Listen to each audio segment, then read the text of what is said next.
I just want to show you that before this is dry, there comes a time when you can actually blot off the paint where you've had the salt, just to make sure you get a lovely soft effect.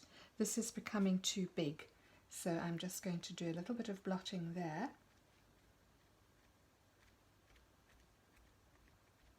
That in fact looks as though it could be a dandelion, which could be nice.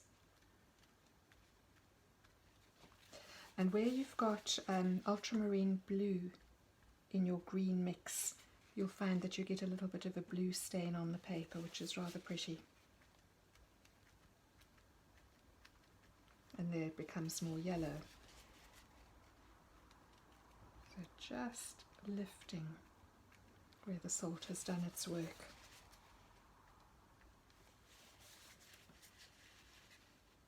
And also here I'm seeing that that looks a little bit sharp edged, so I should be able to, just before it's dry, soften that slightly to avoid having to do it later with a brush. I will be putting more colour over these little clusters of soft flowers.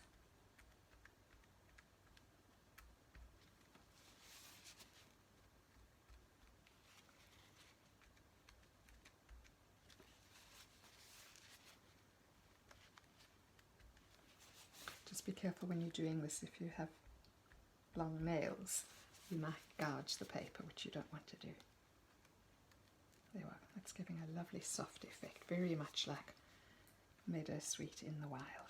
Okay, I've made sure that everything is completely dry now, so with clean fingers I just need to remove the masking fluid by giving it a gentle rub. And you might see here what I meant about the masking fluid lifting off the pencil marks, so it's not as easy to see what you had drawn earlier. Just be careful that you're not smearing paint over your clean paper. That's that. These come off.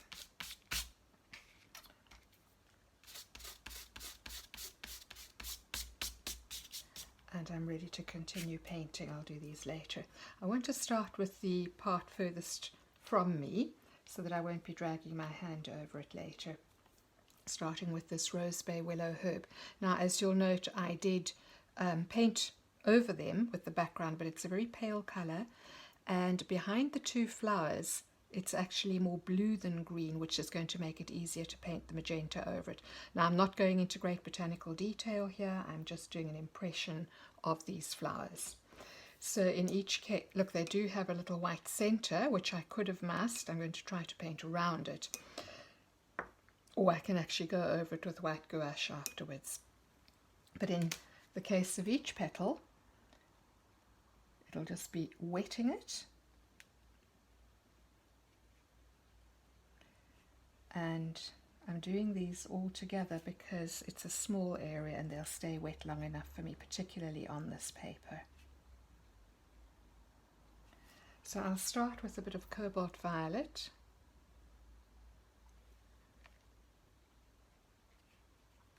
Just touching it into the outer edges. And it'll flow towards the centre.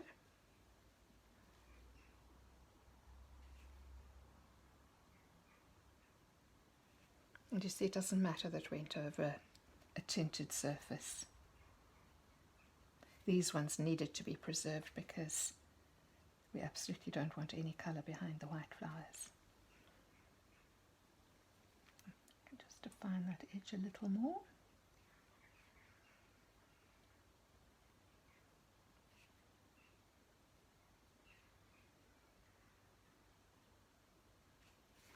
And I may drop in a little bit of quinacridone magenta, just here and there, just to intensify that lovely colour.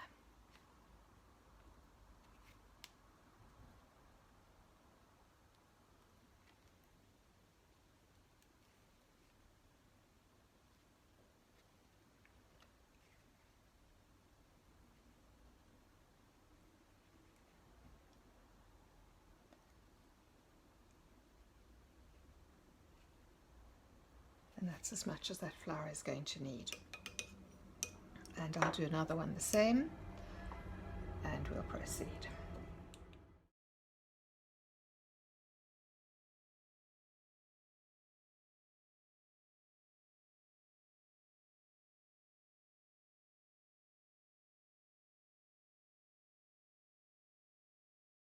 Right, before this wilts anymore, I need to get it painted. So I'm going to start with these lovely long parts that will end up being the seed case. So I'm going to paint them just wet on dry. Now they're sort of a pinky at the top and they go to green underneath. So I might just see if I can run the two colours together. There we go. That pink actually needs to be more of a red. That's better. And here too.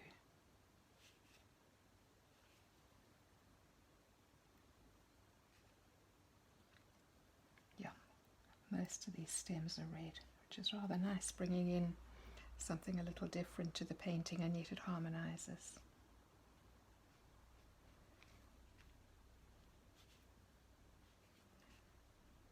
Okay. Now this one we can see the top surface and the bottom, so I need to just bring in a little bit of green underneath. There we go. Possibly there as well. Okay, and then we come down green there, and because I'm going over a background here, I can just go as dark as I need to. I'm going quite quickly, just trying to get all this information down as quickly as possible. That's a red one.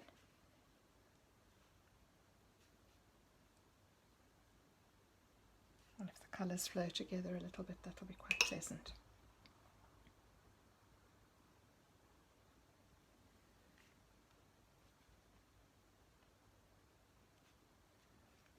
And then this one we said was a nice reddish. That's too pink, so I need to go more to the brick red. There we go, that'll work. And as soon as that's dry, we can put the leaves in. In the meantime, I can do these little buds, which are quite a dark green at the tip, and they become more yellowy as they go down. So just pulling it down with a sort of watery, more yellow paint. Okay, and then some little leaves, just basically one brush stroke. Starting by laying the tip down, pressing harder and lifting, and you get a lovely little leaf shape.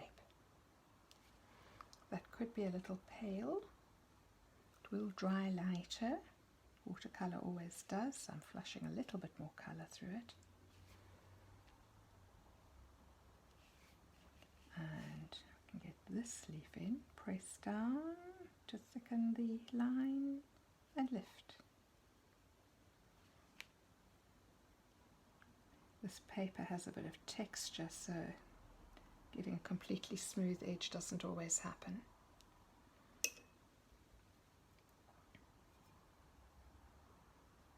Let's have a nice yellowy leaf here. And I'm going to see if I can just reserve the little central vein.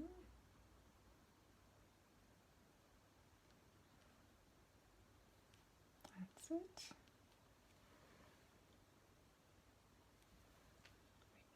Leaf in.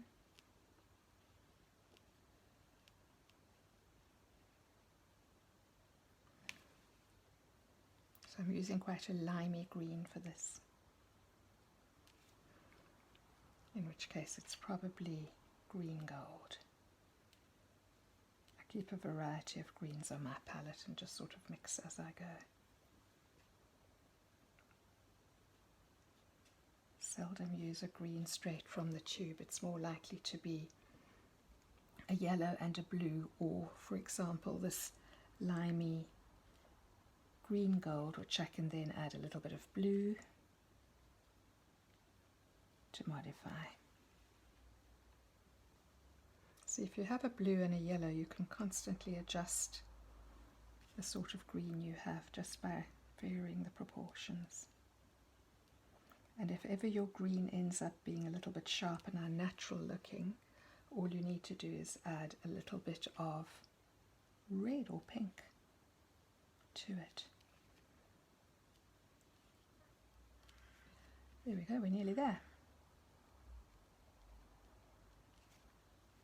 As you can see, this is not strictly botanical style of painting, which would be far more focused on accuracy.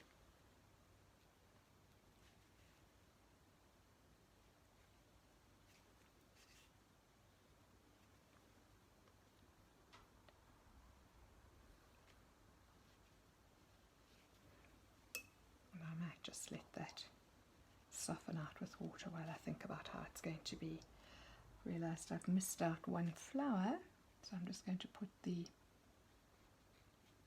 little calyx in there and run it straight into the flower. And I'm just doing that wet on dry for control and also for intensity of colour.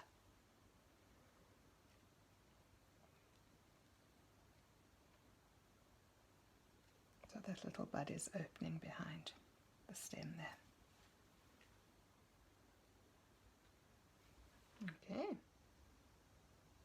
Now to come on to the foxglove before it wilts. Again, using a blue and a yellow. Let's just get these on wet on dry.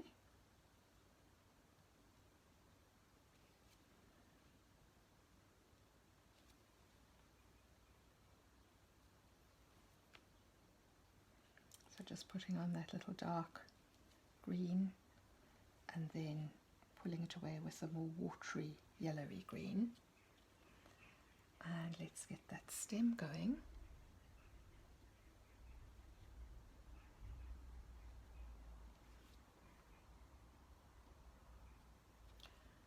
And here we start getting the sepals.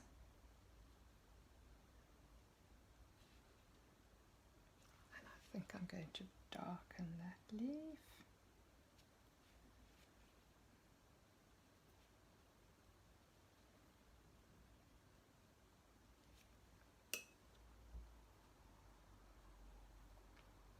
So you can see how important it was to preserve the white of that little bud there. It barely needs any painting, it's showing up well.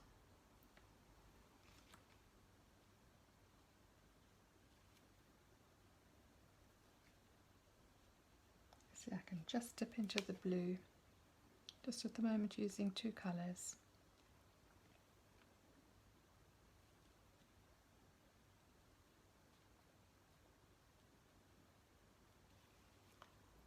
There's another little leaf, and I'm going to continue just doing all the green parts.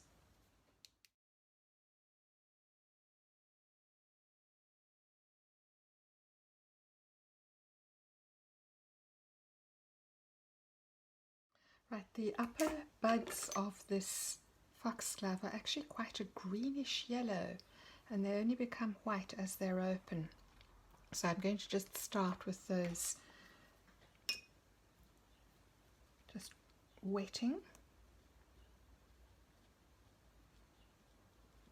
and then drifting in the softest flush of a sort of greenish yellow, using the same two colours that I had earlier, a yellow and a blue. And just allowing that to settle for a moment. This one here is even more greenish. I'm just trying to keep that light tone on it as well. And here, before I actually put the paint on, I just want to be sure that the graphite has been lifted enough that it won't be trapped by the paint.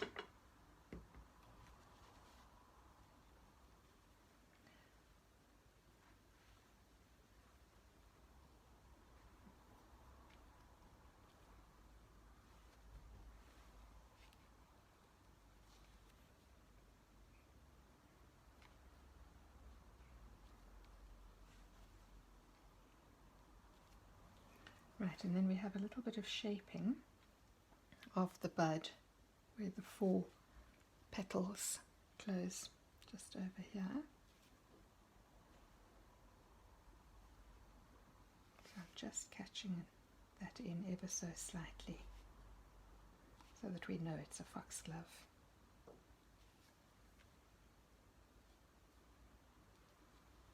Okay. This one also wants a little bit of green around the bottom.